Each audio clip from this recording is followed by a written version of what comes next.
Welcome, everybody, to Day 2 of the DreamHack Hearthstone Grand Prix. My name is Soto, and I am joined here on the desk for our first game by the illustrious panel of Lothar and Firebat. Guys, you rested up after yesterday's long day? You ready to get back into the action? Well, another 8 rounds, right? This time we only have 2 Swiss rounds, so the delays between the rounds should be, well, just shorter. Yeah. I mean, we're going to have a slightly longer day, one extra game, but the downtime will be lessened. Swiss, of course, is a wonderful format for players. Not the easiest thing in the world to broadcast, but where are we with the state of the tournament? We played 7 rounds of Swiss yesterday, which left some players eliminated, some players still vying for the Swiss ratio that they will need to get through. We have 2 more rounds of Swiss to finish up today to round out our top 16 players, and then we will play through those round of 16 matches. So you can see the schedule, those first 2 rounds of Swiss coming up, a little bit of time for us to draw up the brackets, and then straight into the round of 16 games. So, Firebat, did you enjoy the Swiss portion yesterday? Lots of hot action. Yeah, there's tons of great action. We got to see a lot of really interesting decks. We even saw Secret Paladin featured, so it was really cool seeing the diversity of all the classes and all the different decks and lineups. It's something the Whispers of the Old Gods brought. It's so many decks are viable right now. It's really hard to figure out what is the best because so many are just kind of like okay, you know? So It's really cool, though, to see so many decks, and I'm really interested and excited to see the cutoff to top 16. It's like a huge excitement moment to see those players struggling at the end there and decide who's going to make it, who's not going to make it. So we're going to figure that out like this morning. So it's a pretty interesting day right off the bat. Yeah, I think the meta of this tournament was particularly interesting. Right? I know some players have said they found this tournament really hard to read in terms of what people were going to bring, but then some people have said exactly the opposite. I was talking to RDU this morning, and he said this tournament was really easy to read. I knew what everyone was going to bring. I thought Tempo Mage was going to be the nuts. No one else figured that out, and he's brought his Tempo Mage, doing particularly well with it at the moment. He's standing at a 6-1 ratio, so obviously working out for him, but most people will have been more used to Conquest recently, Lothar, so figuring out what Last Hero Standing means in the standard meta was a challenge for some people. Yeah, definitely Last Hero Standing is completely different than from Conquest. First of all, it affects your deck building more than the Conquest, right? Because you just don't pick your comfort decks that you just usually just pick in Conquest and just go for it, right? Because you play three decent decks and you just hope to win with one each. In Last Hero Standing, first of all, you need to prepare yourself. Like, you need to spend way more time building the lineup, and the first thing that you need to consider is what do I ban and how does that affect my choices. So way more preparations, and it kind of is visible when a player actually practice for the tournaments, practice their decks. Sorry. Yep. So yep, it's a great tournament, and we see the outcomes already that I would say really skilled players are already in the top bracket of Swiss. Yeah, and speaking of which, we can take a look at the standings right now, see which players have been successful at figuring out this meta, see where we stand in the Swiss bracket right now, which players are still in with a chance. There you see Boston leading the way. He's the player who we saw at the end of yesterday. He is more or less mathematically certain to qualify. Something absolutely freakish would have to happen for a 7-0 to go 7-2 and not qualify. So he's through. JJ, Standardacci, lots of big names, RDU as well. All these 6-1 players are in with a very good shot as well. They will essentially just have to win one of their 2 matches coming up. Especially Hoy here and Frozen are 2 names that are standing out when it comes to players that usually qualify for those tournaments and go through. We have Terrence with 5-2, and he was in the finals of the last DreamHack Austin, right? So hopefully he will make it to another top 16. One thing that I wanted to say about being in the top 16 is the fact that it should be an achievement alone. Playing in a 200 people tournament and you go to top 16, that is already a big achievement and should be listed like, well, that's a decent standing. You need to go 7-2 in a tournament. Well, that's kind of, impressive. And people tend to forget that someone can go to a top 16 or top 8 in a tournament and they act like, well, he didn't win it, so it's not important. For me, being in a top 16 is way more important than winning a tournament in general. At least that's in other card games. That's like that's how we perceive great consistent players. Yeah, and just scrolling through that list there, you saw a long list of 5 and 2s. They are the people who are vying for their tournament life now. Essentially, every game for them now is an elimination game, and that is where we're going to dip into the bracket for our round 8 Swiss game on the mainstream. We're going to have AKAWonder versus Orange, who are both at a 5 and 2 ratio at this point. So this is win or go home time for these guys. The pressure is on now. Yeah, we have seen Orange yesterday on a tilt, I would say. Secret Paladin will do that to a man. Yeah. That was a traumatic game for him. Like, first of all, that was a situation where his opponent RC queued up a banned deck and had to forfeit one game because of that. By the way, Orange wanted to regame. Yeah. He was really fair about that, and he didn't want that point just given out like for free. But rules are rules, so that happened. And then he lost 3 times to a Paladin. Secret Paladin. Secret Not any Paladin. Paladin. Yeah. Not any Paladin. It's the Jamboree Secret Paladin, which has been a deck that's been around for a while. Jamboree did quite well with it on ladder, finishing, I think, number 5 or number 6 on the Legend ladder at the end of the season. And then he also brought it to prelims, and now we see it coming up here again, and it's been doing pretty well all around, but still hasn't really caught on too much popularity yet. I wonder if that's going to be a deck that starts really taking off and becoming a thing a lot of players play. What do you think?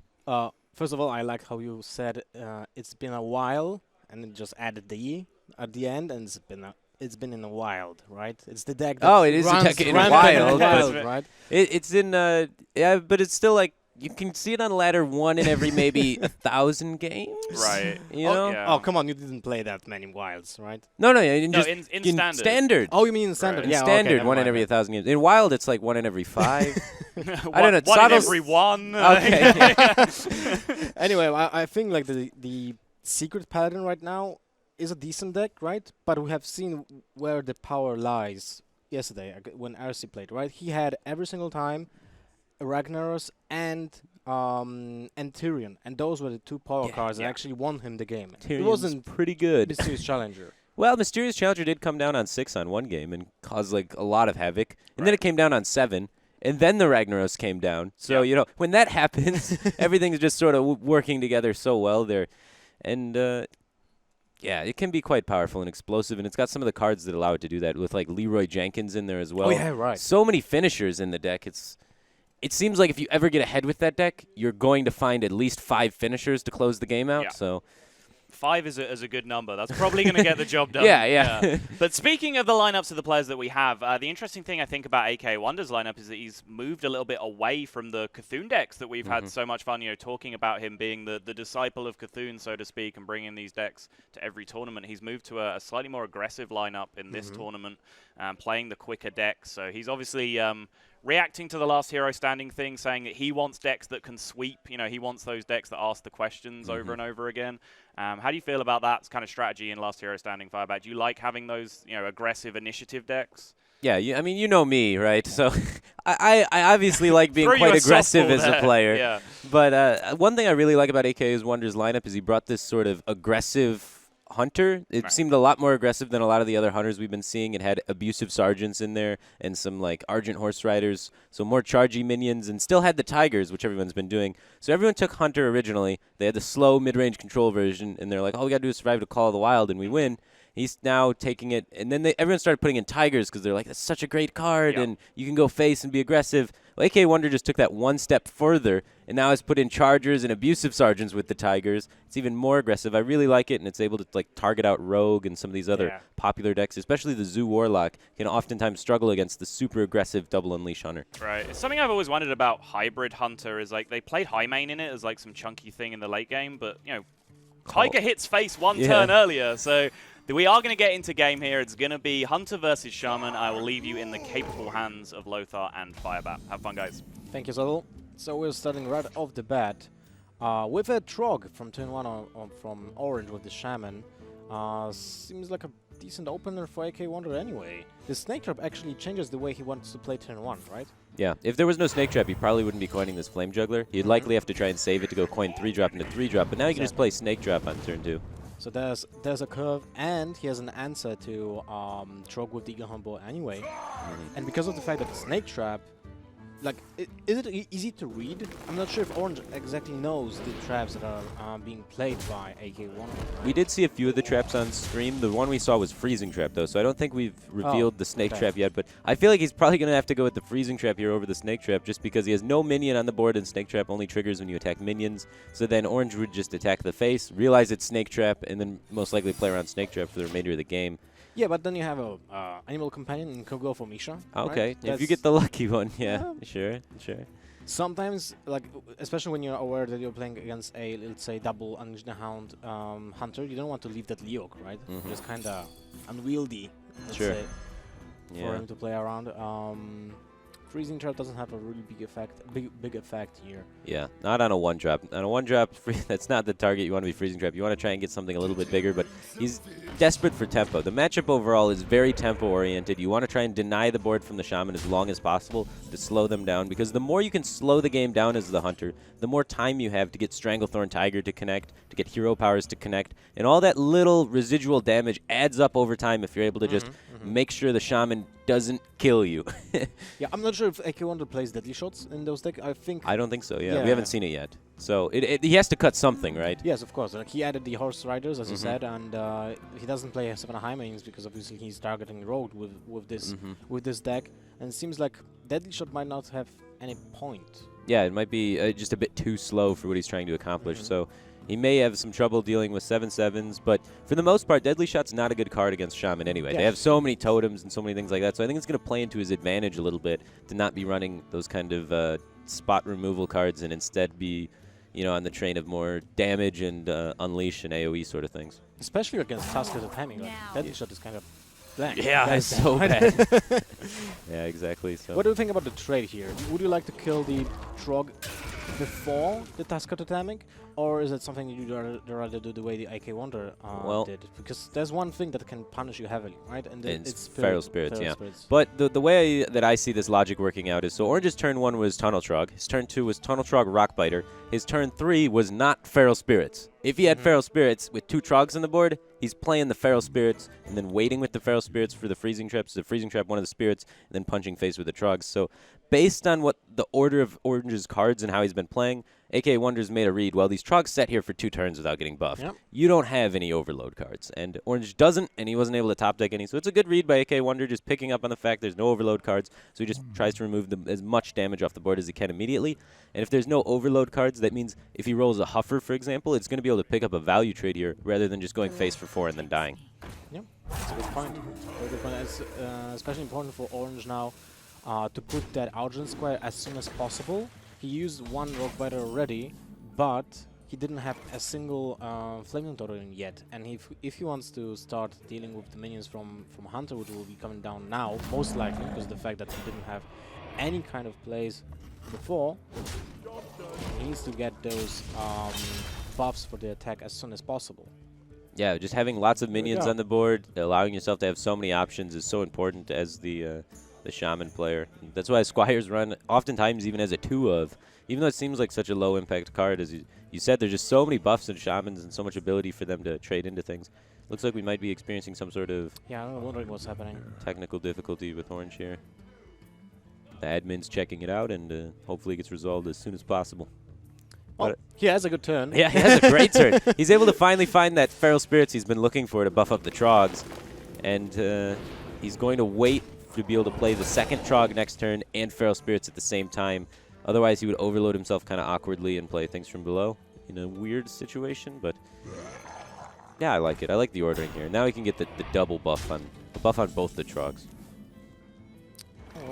I'm wondering what is happening, but it seems like we're still playing, so shouldn't be an issue. Yep. Kill command is a blessing here to deal with the taunt next turn and be able to push with Horse Rider if it will be relevant at all, because the only relevant target that for now against the Shaman is basically a second Tusker Totem. Yeah. So it's not that impactful anymore, right? Yeah, it's not a card that really lines up that great against most of Shaman's minions. Most of Shaman's minions have 3 health. Except for, like you said, the Tuskar. And so, Horse Rider, it's a card that's a lot better when you're ahead and you just punch him in the face with it, and your opponent has to trade 2 things into it to clear it. But unfortunately for AKAWonder, his start was just so terrible, and that's what can kind of happen with these hybrid sort of hunters. It's been a deck archetype that's been around for a really long time, and its downside is the fact that sometimes you get your late game cards in the early game, and the deck really relies on being able to get chip damage in on the early game. This is a very interesting thing about the hunters in general is the fact that when Mad Scientists rotated out, people stopped playing traps in general, right? Yeah. Because everyone was like kind of assuming, well, traps have so much, such a low value in current meta game that it doesn't make a point to actually play that trap against minions. Like, you know, let's say there's a tunnel trog in the meta, so freezing trap is not good against that. There's only one target like in Zoo that we would like to freezing trap as well. So people just wanted to play as many 2-drops as possible, but now we see the other trend, which is let's play traps again. But they lose if they are not in tempo, right? If you're not ahead. Yeah, if you're not ahead, the trap is much lower impact, because if you're ahead, you can dictate the trade. So you can force your opponent to have to get a specific minion freezing trapped. But as we saw here, Orange was ahead the whole game, so this freezing trap, he got to choose which minion ran into it, because AKAWonder couldn't trade off the Tunnel Trog first and then make it so Orange has to freezing trap a big minion. Orange was just able to freezing trap the Tunnel Trog and then even replay it later, because it wasn't such a big deal that it got freezing trapped. So exactly. And basically it was a free minion, a free mana, free minion. Yeah. So it wasn't that bad. It wasn't too bad, yeah. And that's what can happen against Shaman. It's a deck that doesn't really lose the board control. It's just so great at getting board control, especially when you're able to draw those 1-drops. Tunnel Trog, of course, being the best 1-drop in the deck. It's a 1/3 body. It lines up just so exceptionally well against the other 1-drops that Hunter can play. Like, Fiery Bat only has 50% chance to kill it. And if you whiff on that 50-50, you're going to lose the board. They're going to start snowballing the board, and you're just going to fall behind. So it's really tough to take away the board control from Shaman, and that's why a lot of people have kind of strayed away from Hunter, is because it's so great mid and late game, but its early game just isn't as good as a lot of the other classes. Yeah. This is why also Hunter players put in camels to just get back into the game on turn 3 when they needed some kind of board control. If they're on the back foot, right? But it doesn't work against Shaman. It does not work against Shaman. They play the 1-drops themselves, right? Yeah, so better ones than you even. Yep, that's the problem. Yeah. And other thing that we have seen was how impactful is Rockbiter weapon. Oh, yeah, just as removal. Is flexibility, right? It can be a finisher if you just play it with Doomhammer or, well, any Wind Fury card, right? But in the current meta game, that's basically Doomhammer. And then it's also just one of the best removal spells in the entire game. Like, it's better than Dark Bomb, for example. Dark Bomb's like 2 mana to deal 3 damage. In the early game, you don't care about your life total. You want to use it as a resource. Yeah. Exactly. So the flexibility of Rockbiter only costing 1 mana is just so great for Shaman to be able to take board control. In a lot of aggressive matchups, Shamans even keep Rockbiter off the mulligan. Yeah. Let's compare it like this. That will be a playable card still as a removal card if it will be 1 mana, deal 3 damage, deal 2 damage to yourself. Yeah, that would be maybe even better if it did that. Yeah. So instead of you having to like face tank the damage, and even if the card couldn't go face, like you had to trade with it every single time, Shamans I believe would still play it. Just because it's so great at getting the board, and you need the board to be able to win the game. And now it's Zoo, which has a favorable matchup in theory against Shamans, because most of the Shamans are not playing Lightning Storms anymore. And it makes the Forbidden Rituals so strong. We may be seeing Lightning Storms from Orange because he is playing the more mid-range variant, and traditionally it's more the aggressive Shamans that cut the Lightning Storm. The mid-range ones usually still hang on to 1 Lightning Storm or even sometimes 2. But yeah, either way, the thing about Zoo though is you kind of want to have like infinite Lightning Storms against Zoo, because they just flood the board so hard. And we can see already AKAWonder seizing a lot of board control here, just having so many minions that can trade up into things. And I really like that. Yeah, it allows him to have way more buffs. And if he would have just tapped past and surrendered the board, Shaman's going to take it, and they're not going to let go of that board. You're not going to be able to get it back. So you kind of have to do it as AKAWonder. You have to be aggressive on the board, and I really like him just using the Forbidden Ritual, not for maximum value there, and just making sure he's on the board. It's especially good against Tusker Totem, which could have been coined out on turn 2. So you have a response to, let's say, Mana Tide Totem, you have a response to Flame Tongue Totem as well, because you have that Abusive Surgeon, and you can pair it up with a Light Up if you need it, because that was the plan, right? If he is able to use those 1/1s as a trade with, let's say, Tusker Totem, then you have a time to live tap, because in this matchup, you would not have many opportunities to actually do it. And we see him right here being able to use those 1/1s to great effect, allowing them to land 2 buffs and be able to trade up with both Feral Spirits. And Feral Spirits isn't a card that usually gets blown out this early on because you create 2 minions and it's like an overload for 2 cards. So the turn you play it, you're supposed to have board and then maybe lose board during your overload turn. Orange played it and still immediately lost board. Yep. And that's just the power of Zoo. And now the overload will bite him. Yeah, like now he's really going to fall even more behind because of the overload. And he's so desperately trying to get attachment to this board that he's even going to lightning bolt this 2/1 here. And AKAWonder has a lot of minions that he can choose to reload onto the board. I think you want to go with Imp Gang Boss, even though it's slightly off curve, just so you that have the ability to then buff things for trading up later on. But he's debating between Dark Iron Dwarf and his other options, and it does seem like he just wants to get that Dark Iron Dwarf out there. So he just wants to be more mana efficient too. Either live tap next turn with the Imp Gang Boss, or just play Knife Juggler into Imp Gang Boss to have that one small chance of sniping a minion. But I like the play that you suggested with the Imp Gang Boss. First of all, you have a possibility of buffing it to clear trade, whatever will be played from the Shaman, and especially Totem Golems, right? Which is a great way to kill a Totem Golem, still gain a one minion. And the other thing is, it could have been also possible just to play Knife Juggler and get the immediate the tap. Yeah, the tap and the knife at the same time, right? If you trade with a small minion or a, let's say, totem, if your opponent just totem up. But this way he did it so that he could, I guess, play Knife Juggler and Imp Gang Boss at the same time, use his mana as efficiently as possible, and he's put himself in a pretty great spot. He's got the board away from the Shaman, and he's just slowly getting further and further ahead, and Orange just isn't finding great options to try and take back this board or shove his way back into this game. He really just doesn't have much going on for him. I feel like his best play has to be like Flame Juggler, hope it snipes something, and play Manatide Totem just to cycle it out and find your Storms or more useful cards. Yeah, exactly. If he is playing Storms, that's the question, right? If he's not, it's going to be very hard to come back on this board. But like Manatide Totem, I feel is a bit stronger than just making your own totem because, one, it demands your opponent to send more damage into a totem, and then also it cycles a card and lowers your things from below. So it's very similar to using your hero power, just you're able to get a new card and that could be more useful for you. And especially that in a case when your hand is a low impact hand, and we can assume that it's a low impact hand because 2 things from below for 5 mana, that is not something you would like to play. No. And Flame Tank Totem, when you're behind on board, practically useless. Yeah, right? Flame Tank Totem, such an interesting card in Shaman. When you have the board, it's probably the best card in the whole deck, really. It's just so much value, so much power trading, but when you don't have the board, completely useless. And you can track win rates with players like when you play Flame Tank Totem and when it sits in your hand. Like your win rate if your Flame Tank Totem is ever in your hand for like 3 turns is just like astronomically low. But every time that you ever play Flame Tank Totem, like the turn you draw it or the turn after you draw it, meaning that the Flame Tank Totem would have been good in that situation. Like the win rates on like tracker bot stats and things like that are just so crazy high.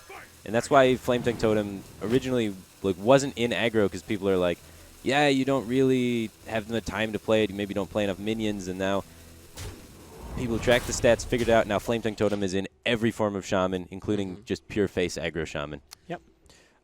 Agree completely. It's a blowout card. That's what it does. I wanted to talk about this interesting trade, and maybe not playing players would have done that, right? But I really like the trade with the Voidwalker, although it was an overkill by 1 HP, and AKAWonder had access to a trade with the Imp Gang Boss, which would also create another minion. But if Orange would play a Lightning Storm, first of all, AKAWonder's board was full, so he would not benefit from the Imp Gang Boss's spawns, and also they would just one of them would just die. So overkilling the minion was way more efficient than just sacrificing a entire game in case your opponent gets that Lightning Storm. Exactly, yeah. So he gave up a 1/1, but the benefit is if Lightning Storm comes out, he maintains 2 Imp Gang bosses on the field and creates 2 1/1 imps because his board is not full. So yeah, I agree completely. It's really great heads-up play there to just take your time, realize the situation, think about how do I lose from this position? Because I'm so far ahead, there's only one way I lose. Let's make sure that doesn't happen. Exactly. Dark Alchemist. Another card that is like kinda sometimes being played as a 2-off, like in the beginning of the game, sorry, in the beginning of the metagame, we have seen it like super. There was a super popular card. Yeah. Now, like a month ago, sorry, like 2-3 weeks ago, no one played it, and now it's again making a comeback because Doomsayers are being played in a lot of decks again. Right. Yeah. Another thing is that Alchemist is actually a third copy of a PO on a Darkshire Consulman. Yeah, you can definitely add a bunch of power there, and it's just great against Shaman in general, being able to clean up any sort of totem instantly. Sometimes you get in situations against Shaman where they do their last-ditch effort, I like to call it, where they're just fighting for the board, and then they go Feral Spirits and then put the Flame Tongue Totem in the middle, and you're forced into some awkward trades, but if you can just Crazed Alchemist that Flame Tongue Totem, usually you can clean up the wolves super efficiently.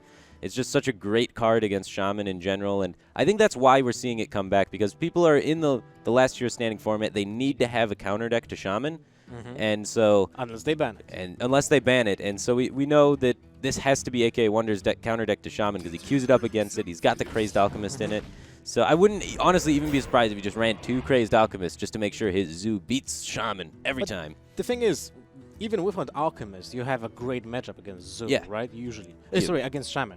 But you just want to make it even better, because if you lose it, Shaman could definitely be the deck that sweeps you. So that's true. You want to make it as good as you possibly can. It's also a great answer to Tuskar Totemic in general, because first of all, you kill the totem. And then it trades into the Tuskar too, it's pretty sad. Unless it's Totem Golem, right? Then it's kind of sad. Yeah, then you probably lose. That's one of the ways Shaman gets you. When they go coin Tuskar Totemic, make a Totem Golem into Tuskar Totemic, make a Totem Golem, you probably don't win that one. Probably not. Unless you run like a Hellfire and double Mortal Coils. What kind of zoo deck are you playing? Nah, just mumbling something that just to make a, I don't know, statement of how powerful Tuskar Totemic is. Yeah, it's ridiculously powerful. Ridiculous. Tyrewolf Alpha, not too bad here for Wonder. He's still just in this situation where he has the dominant board control, just has to play around Storm, and he's just going to slowly strangle the Shaman out of resources as the game continues. Another PO from Peddler. I wouldn't mind it, honestly. He has the ability to make so many 1/1s with the Imps. He doesn't really need any more minions. His board's constantly full, so just having the ability to trade anything he wants up seems really reasonable, and it seems like a great way for him to help close out the game, and it's also just extra damage if he needs it. Well, he's actually going for the PO on the Frog, which I thought he will actually value more, because of the fact that he wants to have a small taunt minion just to go in the way of, let's say, Doomhammer. Yeah, Doomhammer could be kind of annoying, but if your opponent starts trading with Doomhammer at this point, they're going to die. I was just thinking, is there any way that he loses to a Doomhammer double Rockbiter? Doomhammer double Rockbiter, not quite enough still. You would need like Doomhammer double Rockbiter Lava Burst Lightning Bolt. Yeah, that's a lot. Yeah, that's a lot. It's absolutely crazy. It's just because AKAWonder had the board from turn 1, and he has not let go of the board at all. He's just made very safe trades, played around Lightning Storm every single turn, kept everything intact, and I really like the discipline and patience with how he's playing this game. A lot of players would oftentimes, play it a little bit quicker and just kind of go face a lot more or make greedier trades to get value out of their Imp Gang boss and maintain their board, but AKAWonder knows the matchup. He knows as long as he's patient, at the end of the day, he will win this route. I think it's very important to point out that the turn 2 Forbidden Ritual was very impactful. Oh yeah, that won him the game, for sure. And many people will just dismiss that because it doesn't seem like a great play. You just play 2 mana, 2 1/1 minions. Would you play that? If you have it as a card? Probably not. Probably not. But you wouldn't put that in a deck. But the flexibility of the card is something that is so powerful, right? So that actually won him the game right now. But when most of the players will be like, well, this card is so great on turn 5. Yeah. Let's go greedy and let's play it on turn 5. But you don't have the time. And now we see the Lightning Storm. And it doesn't do much. Yeah. I mean, even if Orange had drawn it at earlier stages of the game, it would have given him a better chance in the match for sure, but I don't think it necessarily would have been able to win him the match just because of how AKAWonder has always been keeping his board at 5 minions, so both of the Imp Gang bosses spawn a 1/1, and he's been always keeping the Imp Gang bosses at 4 health. Yep. No matter how the trades went down, he made sure 5 minions, both Imp Gang bosses at 4 health, every time. And it's been really working out for him. Even though Orange hasn't had the Storm, even if he did, I don't think it would have been enough. That's correct. Well, he will still most likely... Yep, he's going to make the 5-5 taunt here and Storm and try and clean up the board. Using the Doom Hammer to proc both the Imp Gang bosses so they're not going to spawn Imps when the Lightning Storm gets in. Clears up almost everything. There's just a 1-1 left for AKAWonder. And, of course, the Sea Giant. Is this the start of the comeback? Without the Sea Giant, it could have been. Oh, yeah, for sure. But now it doesn't look that great, right? We didn't see a single Rook Battle yet. And the Giant will be still alive. Yeah. And that's the big issue. Oh, and Doomguard is going to come and close out this game. So Patience was able to allow AKAWonder to win, but it did get kind of close there. As Orange was able to get his things from below down to costing very, very little, he had a pretty decent swing turn there with the Lightning Storm at the end and was grinding a lot of value out of that Doom Hammer. If Storm had come a little bit earlier and then pairing up with that Doom Hammer to be able to clear the Imp Gang bosses like he did, maybe Orange could have been able to sneak that game away, and that's why a lot of people just love Shaman. Even against the counter, sometimes it can sneak games. Yeah, correct. And we can safely say that Shaman is the power horse in current game, right? Oh, for sure. It's the best class, and it's really interesting to see that players are actually trying to counter it, right, rather than ban it. It's something that you don't see in other card games because you don't have a ban system, right? Sure. You usually go with the flow that you either join them, right, or you just play against them. Okay. And that's the thing. And it seems like in the Hearthstone environment, at least currently, you just want to be against them and just play with counter decks. Yeah, Zoo has been such an impressive counter to Shaman this tournament. We've seen, I don't know, like 5 or 6 games that we've casted that have been Zoo against Shaman, and they've all fallen in favor of the Zoo. The Zoo has just been able to take it every single time. It's just a little bit better than Shaman at controlling the board in the earlier stages of the game. But now we're getting into the next match. We have Orange on it. Appears to be the Tempo Warrior up against AKAWonder's Zoo, a matchup that generally speaking falls in favor of the Tempo Warrior. Yep, that's true, because usually Zoo was the answer also to Warriors, right? Unless it was the Patron, but against the more mid-rangey, more control-ish version of Warriors, it was great just to flip the board, replenish the board with light taps, and even if bros are happening, you still have a chance to just close out the game. Because you have so much card draw with the life tap, Yeah, but unfortunately, when you play against the Tempo Warrior, there are some additions to the deck that made it so favorable for the Warrior, right? Of course, there's the weapon, which is the MVP. But Ravaging Ghoul, Bloodhoof Braves are such great weapons against small minions in general that an addition of Crazy Alchemist actually kind of makes it also okay for this, right? Yeah, Crazed Alchemist does help, especially at taking down those Bloodhoof Braves, like you said, but still, Temple Warrior has those Whirlwind effects. Sometimes even running 2 copies of Whirlwind to help clear the board, and then they have the Ghouls in there as well. They can help clean up the board. You mentioned the weapon already, Fiery War Axe, obviously the most key card. When Temple Warrior has Fiery War Axe on 2, their win rate in this matchup goes up tremendously. We see Orange doesn't have the Fiery War Axe, so that means we're going to have a pretty decent game here, especially with AKAWonder's hand being multiple 3-drops. The 3-drops are super annoying because Warrior has great ways to remove a lot of the potential Zoo minions, but not great ways to remove Imp Gang Boss on turn 3 or Councilman on turn 3, so I imagine we see AKAWonder get out here with one of these 3-drops. Which one do you prefer? I would prefer the Imp Gang Boss because of the fact that, first of all, it is a great way to clear up almost with the Abusive Sergeant. Okay. And if you don't need to do that, then you would play just the Councilman as a follow-up, and you still buff it if you attack with the Imp Gang Boss. For sure. But I feel like tapping on turn 3 with the Abusive Sergeant is the way to go. Okay. Yeah, especially if the Fierce Monkey comes out. It's a really great trade against the Fierce Monkey, but you can't tap too much in this matchup because falling behind is just so painful because Temple Warrior, well, Zoo is their comeback mechanism is Forbidden Ritual, right? Yeah. So if they fall behind off board, they just make a big Forbidden Ritual push and hope it sticks around. That doesn't work so great against Warrior. Yeah. So this is one of those matchups where Zoo really just can't afford to lose the board because their comeback is not strong against this specific deck. And you can't combine cards like Sea Giant with Forbidden Ritual because you need to play it before the Sea Giant, right? And then you don't have a single mana left. Yeah. And that's the problem. Well, you can do it sometimes if your opponent has 3 minions on board and then makes, or no, they need to have 4, I guess, and you need to make exactly 6. And then the Sea Giant will cost 0. So sometimes you can kind of do it, but yeah, you're right. It's like really, really, really hard to do it in conjunction with Forbidden Ritual, especially when in the later stages Forbidden Ritual fills your board completely. Yep. correct. And now we see that AKAWonder did get a 2-drop that he can pair up with the Abyss Surgeon, so he doesn't need to go with the life stat, which is a blessing because most of the tempo warriors are not running brawls, so every single minion that you play on board is actually impactful, and it doesn't overextend. I mean, not against the brawl, against ghouls, of course, right?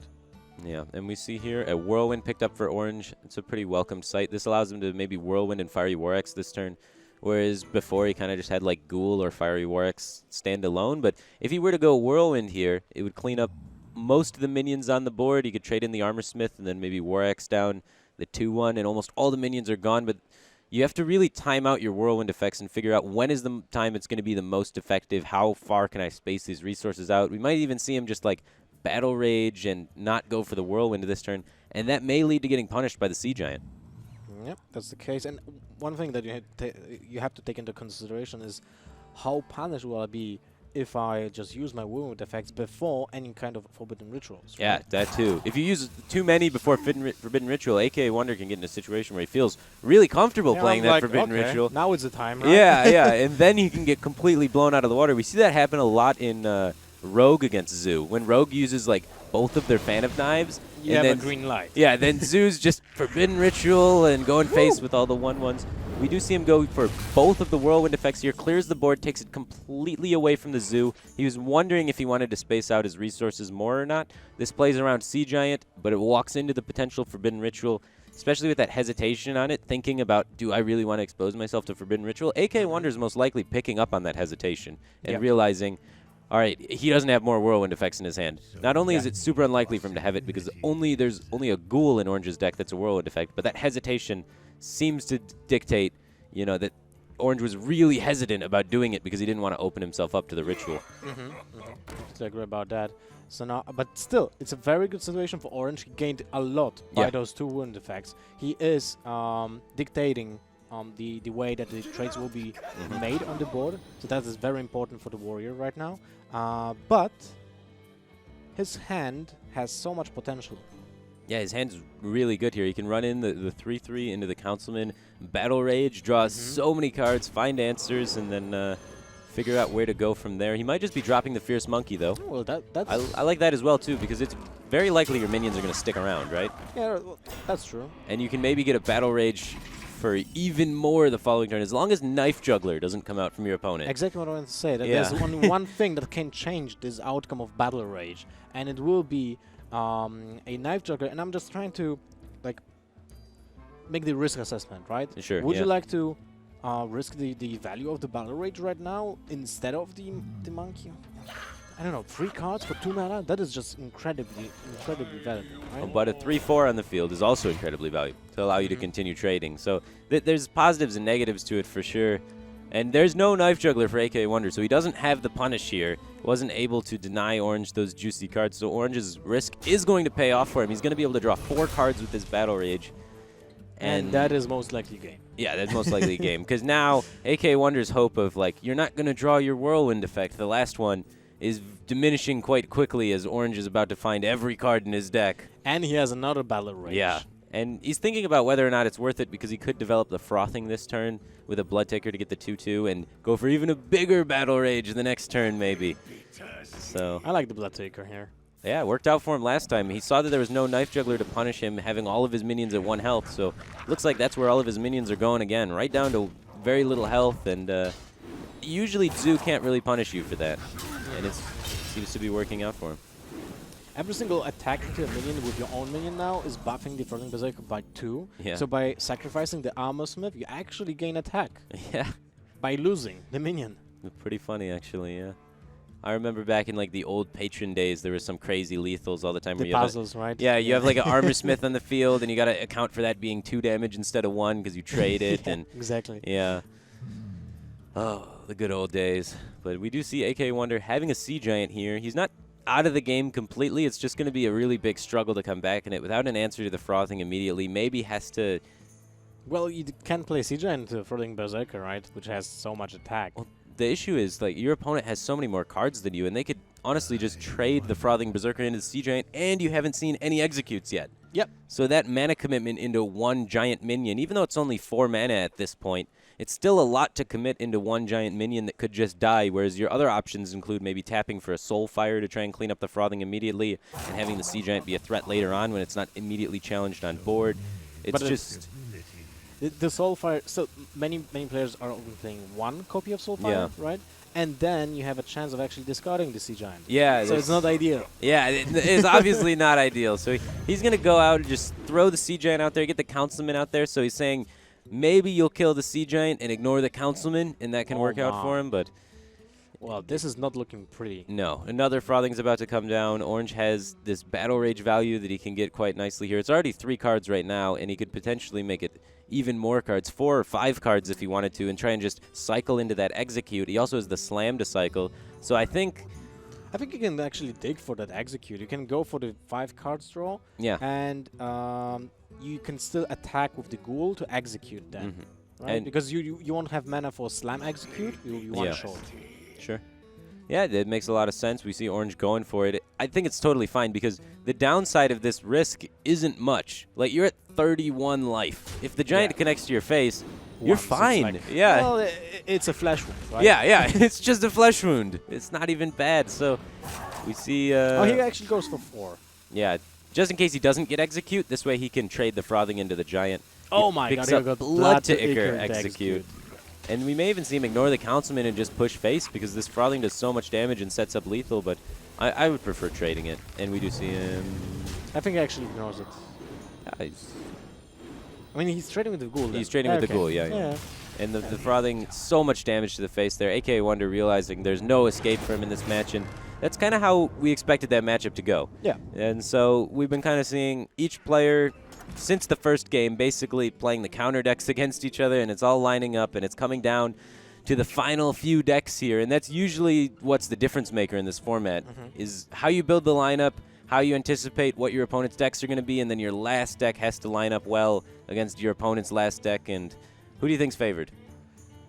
Well, what was the last deck for Orange? Oh, come on. I can't remember. I can't remember either. I think it may be Hunter. I don't know though. AKAWonder had a Zoo, a Hunter, and a Shaman. Shaman, yeah. I Right. think. Oh, now we're looking down. Now we're looking dumb. Anyway, but what I wanted to say about last year's standing is that in this in this timing, when we go to the final rounds of Swiss, Yeah. we can see the amount of preparations that players are putting into the lineups, right? Because they have those exact counter decks prepared for those situations. Yeah. So it's back and forth. It might look like kind of boring because we know which deck is favorite and so on, but that actually that is significant amount of practice put into the lineups itself. So that's very valuable. That is just showing how much time and skill is put into the game before the even game starts. Just knowing all of the matchups beforehand and figuring out the best way to build a lineup to have the ordering right for yourself. Yeah. And we see here it comes down to the Tempo Warrior Mirror, AKAWonder's final remaining deck being the Tempo Warrior, Orange having Tempo Warrior, and then Warlock. Warlock most likely being the Zoo variant, so if it comes to the Warlock after Orange loses with Tempo Warrior, AKAWonder would definitely be favored in that matchup. So this is really the whole series right here. Like, Orange has another redemption shot after this if he loses this match, but this is the most important game in the series. It's going to be absolutely huge, and it's a mirror, so it's going to be kind of crazy here. Orange is playing Variant Vrin. I'm not sure if AKAWonder is playing that card. Okay. It might not come to actually at turn 10 anyway, because the game might be over on turn 4 or 5 if like Frozen Berserker will stick to the board, right? And it will make a huge difference when it comes to the life totals. Yeah. But at the same time, it's a comeback mechanism for Orange if he falls back at some point and we need to surrender the board state, right? So it's very important for him. And we do see Orange starting off a little bit behind here. He goes with a Coin Acolyte of Pain just to get a minion out on the field. His War Axe didn't really accomplish anything against the Armor Smith, and AKAWonder having the Armor Smith in play makes it awkward for Orange to have developed the Frothing there, because if a War Axe comes out, the Armor Smith plus the War Axe is able to just kill the Frothing, and it basically seems like any minion that Orange plays in this situation is just going to die to that War Axe charge. Meanwhile, AKAWonder will have all of his mana to develop on the following turn because he's just using the already equipped War Axe to clear off whatever Orange develops. Yep. And cards like Bloodhoof Brave are especially annoying in the mirror match because you can't really put any value on your Ravaging Ghoul anymore. The Blood to Ichor doesn't seem like a great choice unless you pair it up with the Execute. Yeah. But do you want to execute a Bloodhoof Brave? That's another question. Yeah, it's pretty tough because the Temple Warrior does actually have a pretty high curve. You have Rag, you have Grom, you sometimes have Varian, so there's a bunch of bombs that you'd prefer to save Execute for, but I feel like the most important thing in the Tempo Warrior mirror is tempo. So I prefer, whenever you have the ability to execute to gain a little bit of tempo, that you just do it. You just try and get as far ahead as board as possible. The comeback mechanisms in each deck are not very strong, so whoever's ahead on board is likely going to win. And we see here at the starting gate, AKAWonder is the one ahead on board. He's able to get a basically uncontested Bloodhoof Brave developed because he's able to use the already developed War Axe charge plus the Armor Smith to clear the board, clearing Orange's board for the grand total cost of 0 mana that turn. Yeah, that is impressive. I mean, the cost was actually health points, which doesn't really matter till like, well, till you die. That's till you die. Yeah. That's when it starts being super important. Yeah. But when you develop the board while paying, instead of money, you pay your resources. I mean, you pay your health as a resource. Yeah. That is just so valuable for the warrior. So here, while he developed a really big minion, he has the access to still play on curve. Turn 5 is the monkey and the slam if he needs it. So you can trade up here with slamming his own Bloodhoof Brave, and he will use just his minions as trade and still develop the monkey. And the Bloodhoof Brave isn't going to die if he chooses to go that route. He also has the Fiery War Axe now that he top-decked, so he's got 2 choices here. It's either slam your Bloodhoof Brave, you draw a card, you ram your Bloodhoof Brave in, it's still alive after the trade, so your opponent has to deal with it, and then you can trade off your Armor Smith and play the monkey. Option number 2, I believe, would be maybe trade the Bloodhoof Brave first so that your opponent's enraged Bloodhoof Brave doesn't hit yours. So your Bloodhoof Brave takes 2 damage, trade in the Armor Smith, and then War Axe down your opponent's Bloodhoof Brave and develop the monkey. With the weapon, you again pay your health as a resource because you get 5 more damage basically. This then while you gain advantage for turn 6 when you plan to play Cairn at that turn. So you still buy more time, and I would prefer the weapon actually. I would prefer the weapon as well, just so you can develop Karen easier and get the weapon out of the way. You need to get the weapon out of the way because turn 7 you're playing Malkorok. Now when does he have time to equip the War Axe? Oh, he's going to go with Slam and the War Axe and Execute now that he's found it off the top. Okay. Just taking as much tempo as he can this turn, trying to preserve his board and also pushing damage. Well, if he knows that he will draw and Execute, that's definitely the superior play. I guess so, yeah. But exactly what you said, the Malkorok defines when you want to play that one card in your hand, which is the Fiery War Axe. Otherwise, it's kind of rendered useless, right? You just have to get the value out of the charges as soon as possible so you can get Malkorok down, because you don't have time in this matchup to really hold on to cards and wait with them. Yeah.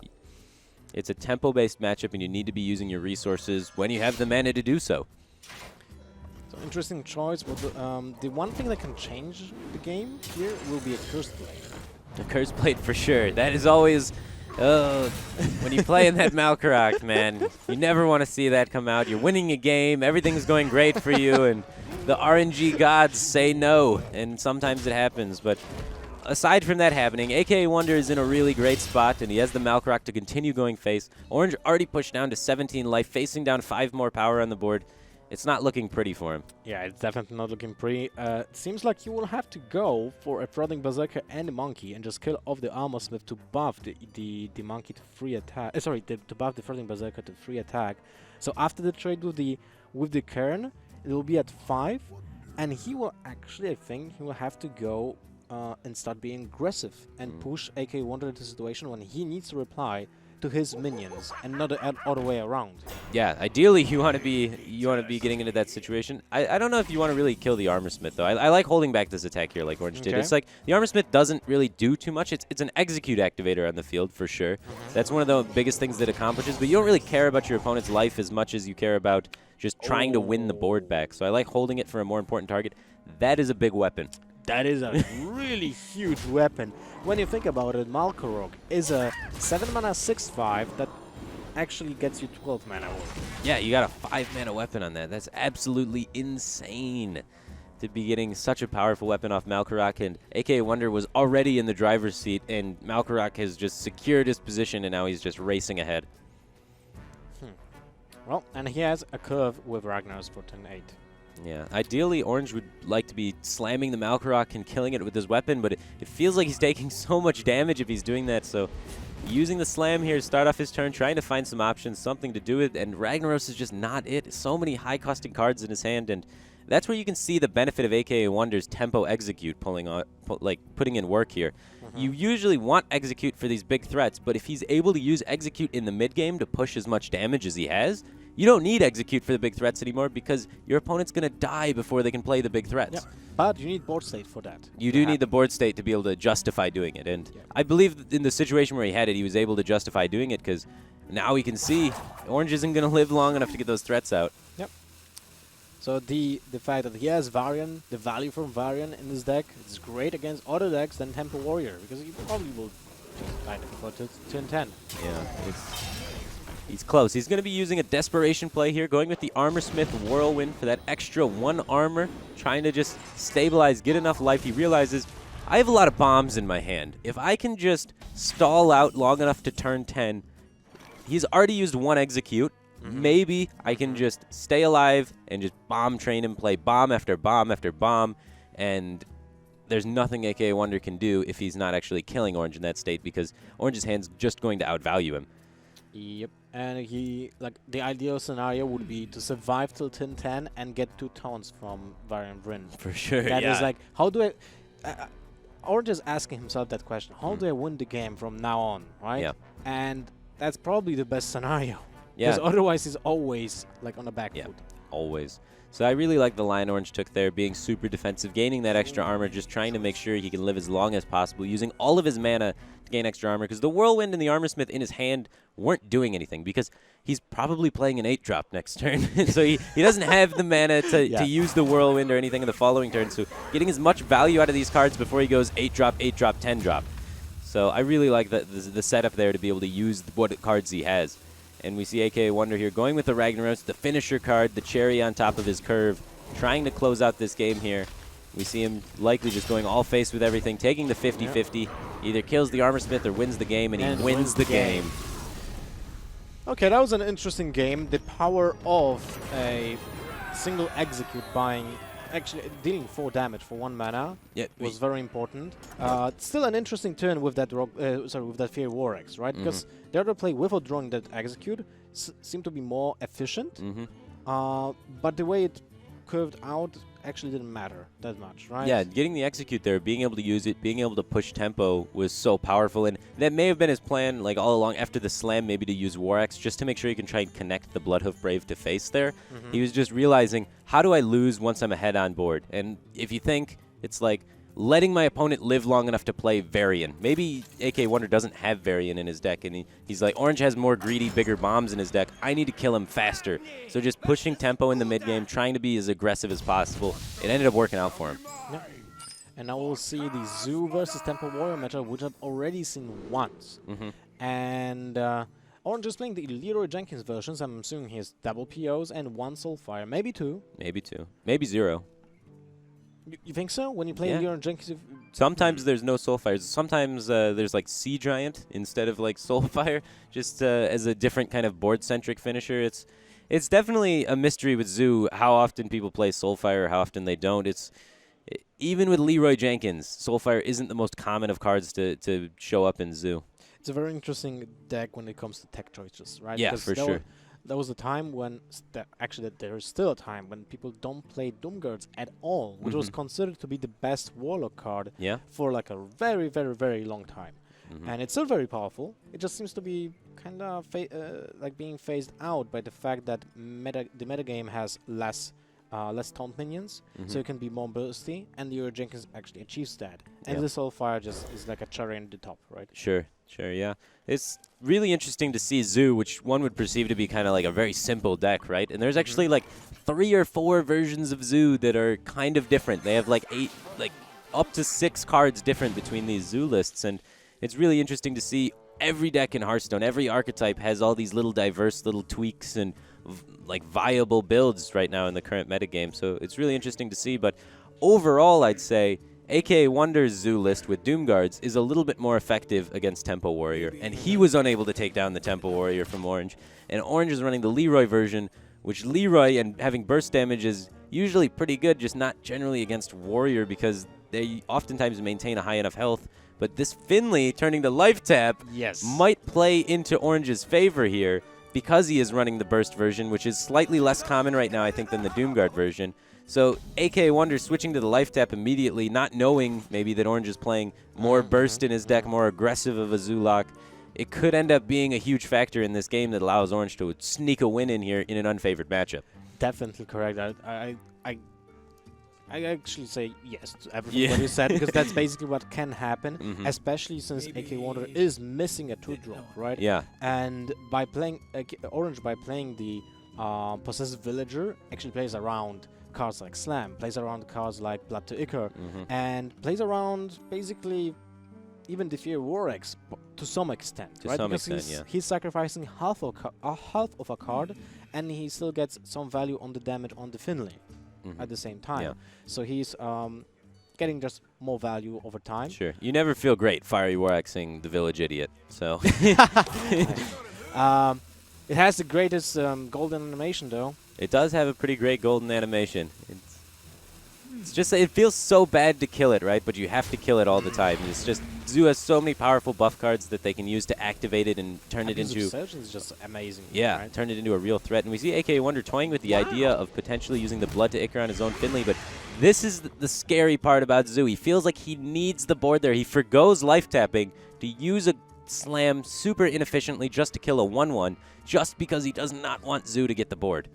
Well, this is really interesting. It is interesting. It's one of those plays you can look back and say either denying him the board there won him the game, or wasting his card and using it inefficiently lost him the game. It's going to be one of those key turns where that's one of the most intricate, most meaningful decisions of the entire match right there. It seems so simple, but it really is. This it resembles the situation with the Forbidden Ritual in the previous match between Orange, when Orange was the Warrior and AKAWonder was the Zoo. Yeah, right? it's very sorry, that was against Shaman. Yeah, against the Shaman, yeah. So we see Orange here going with the coin out of the Darkshire Councilman. And AKAWonder doesn't really have any great ways to get rid of that. So he is going to have to life tap. And even though he kind of used the Slam to aggressively go for the board, he is starting to have it slip away from him. Still, 2 Corcoran Elites are a great answer to Zoo, especially against Imp Gang bosses. They're great because they basically trade 1 for 1. Sure. With the remains of the Imp Gang boss after that. But for Orange, he has 3 mana, right? Yes. Yeah, so he has the ability to go with Imp Gang boss, or he has the ability to kind of go for the Juggler here, which I think I'd prefer a little bit more. You can kind of deny the Finley from getting onto the board. Or you also have a second Councilman you can play. But I think the strongest on the board play, it doesn't set up the best for the next turn, but the strongest on this turn play would be the Knife Juggler, trade into the 2-2, take the 50-50 with the Flame Imp to try and kill the Finley. This will protect your Councilman. If you don't value the Councilman as highly and you value your curve a little bit more, then Imp Gang Boss or Councilman would be a better play on the turn. It just depends on where your priorities. Do you prioritize trying to take the 50-50 to protect your Councilman, or do you prioritize on just trying to develop a bigger board for the next turn and set yourself up stronger that way? It's also very important to know how do you want to use your PO. Because if you favor the PO to be played, like, let's say, as fast as possible against the Bloodhoof Brave, then you will favor Imp Gang Boss more. Because you know that you're able to PO a imp that was being spawned from the Imp Gang Boss as soon as possible, right? So this is also an impactful decision. Yeah, he chooses to go with the Imp Gang Boss I don't know if I like this. The 50-50 line, yeah. It's interesting for sure. It's not as aggressive on the board, and he is into a kind of sticky situation here with the Corcoran Elite being able to potentially take this board away from him. And the value trade on the Imp, I like that value trade a lot by AKAWonder. I like that as well. Because that's also kind of like a read that there was no Knife Juggler as well, right? Yeah, that's true, but he is going to be punished by it, though. He was thinking, there's no Knife Juggler, and turns out there is a Knife Juggler. We saw Orange do this similarly as the Warrior player, just getting all of his minions to 1 health. It usually works really well against Zoo. You're able to get a lot of value out of your minions and take multiple trades with them, take all these value trades. But Orange does have the Knife Juggler to just completely punish, and it hits both of the minions, and now there's a taunt protecting this councilman, and suddenly what looked to be a great position from AKAWonder just completely flipped on its head by this knife juggler. And this is something that we didn't anticipate because this matchup is favoring AKAWonder. By a lot. But he didn't draw his Fiery War Axe. Yeah, he didn't draw his Fiery War Axe. Did he have Armor Smith on 2 even? He didn't have anything. No. The turn 2 was between Life Tap, Blood to Ichor, and Slam. Yeah, and he had to go with the Slam. Yeah. And I think that might have been very impactful because if he went for the Blood to Ichor on his own Finley. Okay. Then he would have had a stronger board, sure. Yeah. And then maybe been able to use the Slam to clear something the following turn.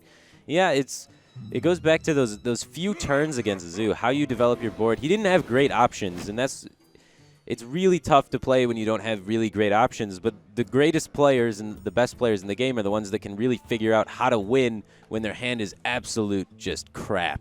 Yeah. So you have to deal with what you're dealt. Yeah. Right? That's So where the skill comes in. It's very easy to play when you draw the nuts every time. yeah, and you just play on curve and you have easy decisions, but yeah, those are the tricky games. And now Orange is kind of running with the win almost, because the fact that he has his own Throttling Berserkers is like kind of insane. Yeah, right? look at how big those councilmen are. 10 damage. That's a Pyroblast to the face. For 3 mana. For 3 mana. And it already dealt 2 damage. Yeah. Absolutely insane. If any of Orange's minions really stick around, that Power Overwhelming is going to basically close out the game, and this is not when you want to be drawing your War Axe. Nope. He needed that a few turns ago, and now if he War Axes his minions down, he's going to die. He can't even armor up because he had to play the Finley on turn 1 for board control and lost his armor up hero power, which isn't the best hero power in this matchup, but it's not the worst either. Well, after you stabilize, it's the best. It's the probably, best right? after you're stabilized, yeah. So doesn't look good for AKAWonder. I mean, oh my god. Just that's the axes just to rub in the salt. Just what he needed on turn 2, and now he gets them when he can no longer use them because he has no more life to play with to try and fight for board control. And Orange is just barely going to be able to take this series 3-2 over AKAWonder, winning that unfavorable matchup, but playing very well overall. Yeah, I guess. I feel like both players played really well. Yeah. They had very hard decisions, especially AKAWonder had some really difficult decisions. Definitely had a lot against of the Shaman, against the Zoo as well. I don't exactly agree with the Slam on turn 2. You said it was impactful, very impactful decision. It is definitely like one of the key moments that you look back on the game and see if it worked out or it didn't work out for him. And the ways it didn't work out was the fact that Orange didn't have any of those buff cards to really punish if the 1-1 stuck around. The 1-1 would have just died to Finley.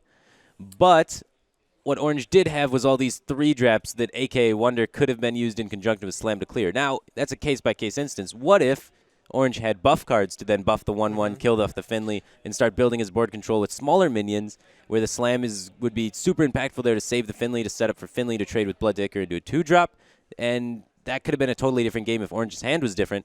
But the way that it just worked out is it happened Orange had a bunch of 3-drops in his hand, and so the Slam would have been much better used to help him kill those Darkshire Councilmans. Yeah.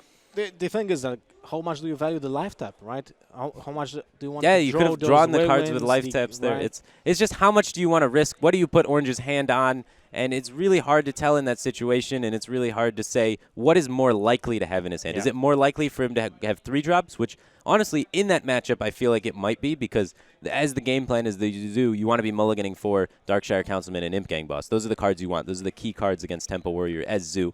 So I feel like I don't like the Slam, but I understand his thought process there. He felt buff cards were more common. I disagree with him. I think it's more common they're going to have the 3-drops in those situations. But, you know, apples and oranges. Yeah, but we have Subtleback. Hi! Yeah, sorry, I didn't want to interrupt you guys there. It was a very interesting discussion. I want to quickly talk about one more turn as well, which was the turn that Wonder chose to go Corcoran Elite and double value trade into the Imp Gang boss. Yep. Now, like, that was the value play. That was the arena play, if you like. He had a bunch of options. You know, in arena, you generally want to take the best value trades that you can. In Constructed, there's very specific cards that you can play around and very specific threats that you know you have to deal with. So he could have played Arathi Weaponsmith to like tempo out harder on the following turns. He'd had the weapon equipped, done much the same job, and he could have just sucked it up and acknowledged the threat of the councilman and just dealt with it, right? He left himself very exposed to Knife Juggler the way that he played it. Well, he was reading there's no Knife Juggler, right? And that's the thing. And because the previous turn there was an opportunity for Knife Juggler to come out to kind of screw him. we have Orange already. Oh. Hey, no, ignore him. Sorry, we're getting carried away nerding out about particular plays, but anyway, Orange, congrats, great series, very well played. You are now in with a very good shot, right? You are one game away, in theory, of at least putting yourself in the mix for top 16. Yeah, looks like it. I'm pretty happy so far. Yesterday I was like kind of sick when I woke up, so I was not feeling too confident going into yesterday. So like, if I knew yesterday, like if someone would say like, hey, you will be 6-2 for the last round, I would be like, yeah, I would be pretty happy with that. Like considering the state I was in yesterday. Now I'm feeling way better though. All right, I want to ask you about your Tempo Warrior as well, because I've seen most people who are still bringing that deck have gone a little bit faster with it, and they've cut out the Varian and gone for like another mid-game card. Do you still like the slower build? Like, what's your thinking with that kind of lineup? Yeah, so I've been Warrior. Tempo Warrior is probably the deck I've been playing the most, like since Whispers came out. It's my favorite deck probably, like in standard currently, just because it like fits my playstyle really well. And before this tournament, I was actually going back and forth with the deck. I was either the build I submitted, or I had a build where I cut Varian and I cut Cairn, and I add Arcanite, Reaper, and Finley instead. And like that improves like a couple of percentages against like Rogue and some other decks where like you really need to pressure them. Like Arcanite, Reaper especially is like really good against Rogue. But then again, I was like a little bit afraid if I cut Varian and Cairn, I get like way worse in the mirror. And I expected people to bring like still not as popular as the Temporary has been previously, but I still expected like quite a lot of the deck that I wanted, and I didn't want to like lose that much in the mirror. Okay, makes sense. One thing that I wanted to ask is the last game, right? You had the opportunity to drop the Knife Juggler and go for the 50-50 to snipe the remains of the Finley, right? But it went for the Imgang boss. What was the reasoning to go for the Imgang boss instead of the Knife Juggler? On that turn, I felt like the Imgang boss was like good enough. I kind of knew that, like I knew he didn't have execute because my councilman was still alive, and I had a second councilman, and so I felt like if I don't remember the exact the state the game was in, but if I remember correctly, like if I miss that 50-50 Knife Juggler, it's pretty like, awkward. Yeah, exactly. It gets really awkward. So I felt like the Imgang boss, working with the information that I did not have execute, I felt like the Imgang boss was the more solid play and still gave me like a very good shot at winning the game. Yeah, it definitely worked out for you there, because AKAWonder made the read that you didn't have Knife Juggler after that play, and he waltzed right into your trap and got completely destroyed there. Yeah, Knife Juggler did really good work there, and like also like the top deck, the Voidwalker too. It was pretty brutal. I mean, how did you feel going into that last matchup? Because obviously you knew you were queuing Zoo into Tempo Warrior, which is not what you want to be doing. So did you have anything in mind that, you know, going into a bad matchup might have been able to tilt it in your favor? Yeah, it's like even worse than that. As I said, like Tempo Warrior is my favorite. I gotta know like exactly how good it is against Sue. Right. And also like Sue is definitely the deck among the decks I'm bringing that I'm the least confident in. I'm not one of those like pro Sue players, but like, and I actually like. 3 minutes before deck submission, I had Renalock in my lineup, but because I was just like, I did not want to bring Sue because I'm not too confident in that deck, but like eventually I just had to because like realize. rampant. Yeah, exactly, and like I had to realize like it's just been crushing me in testing like constantly, and I was like, well, I should probably just bring it myself. Awesome. Well, congratulations, Orange. Well played. You are in with the mix. Let you go and rest up for your last game. AKAWonder, unfortunately, is almost certainly out. There's some crazy things that can happen because we've had a few dropouts with some 6 and 3s, getting through. But more than likely, that is the last you'll see of AKAWonder in this tournament. Orange is still in contention, but we will be back very shortly with our final round of Swiss, where we will nail down our top 16. So do not go anywhere, guys. We'll be right back after this.